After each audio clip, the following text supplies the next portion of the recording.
எல்லோரையும் ஒன்றிணைத்து, நாம இன்னொருத்தரை எதிர்த்து போறோம்னு அர்த்தமே இல்லை. நாம் எல்லோரும் ஒற்றுமையாக இருந்தால் மற்றவர்களும் நம்மை ஆதரிப்பார்கள். அப்போ சனாதன தர்மத்தின் கீழ் இருக்கக்கூடிய அத்தனை பேரும், இதுல எத்தனை கிளைகள், எத்தனை மரங்கள்ல கிளைகள் இருந்தாலும் நமக்கு வேர் என்பது வேதம்ங்கிறத புரிந்து கொண்டு அந்த ஒரு குடை கீழே நாம் ஒன்றிணைய வேண்டும். நம்முடைய பாரம்பரிய ஆர்ட்ஸ்ன்னு எத்தனையோ இருக்கு.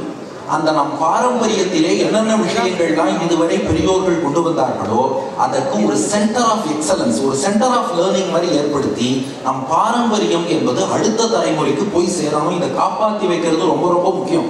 ஒரு சின்ன உதாரணம் சொல்றேன். அடியனுடைய ஆச்சாரியனின் ஆச்சாரியன் ஆசுகவி வில்லூர் ஸ்ரீநிதி சுவாமி கஜேந்திர மோட்சம் பத்தி மட்டும் 4000 ஸ்லோகம் எழுதியிருக்காரு. சொன்னா நம்ப மாட்டீர்கள், கஜேந்திர மோட்சத்தை பத்தி மட்டும் 4000 ஸ்லோகம் குஞ்சர ரஞ்சனம்னு. அவர் தினந்தோறும் காத்தால எழுதுவார், கஜேந்திர மோட்சத்தை நினைப்பார். நினைச்சதும் பெருமாள் அனுகிரகம் ஒரு ஸ்லோகம் வரும் எழுதிடுவார். காத்தால எழுதா கஜேந்திர மோட்சத்தை நினைக்கணும், நினைப்பார். அவர் பாட்டுக்கு எழுதிட்டே போவார். 4000 ஸ்லோகம் குஞ்சர ரஞ்சனம்னு எழுதிட்டார். ஆனா என்ன பிரச்சனைனா எல்லாத்தையும் கிரந்த லிபியில எழுதியிருக்காரு. இப்போ கிரந்த லிபி படிக்க தெரிஞ்சவா ரொம்ப ரொம்ப ரொம்ப ரொம்ப குறைச்ச. அடியனுடைய ஆச்சாரியன் என்னை கூப்பிட்டு அது எல்லாத்தையும் எடுத்து தேவநாகரி லிபிக்கு மாற்றி கம்ப்யூட்டர்ல சாஃப்ட் காப்பியா ரெடி பண்ணுங்க. என்ன காரணம்னா, இந்த தலைமுறையில நாம பண்ணாம விட்டுட்டு போயிட்டோம்னா அந்த 4000 ஸ்லோகங்களும் அடுத்த தலைமுறைக்கு பயன்படாமலே போய்விடும். இது ஒரு பெரிய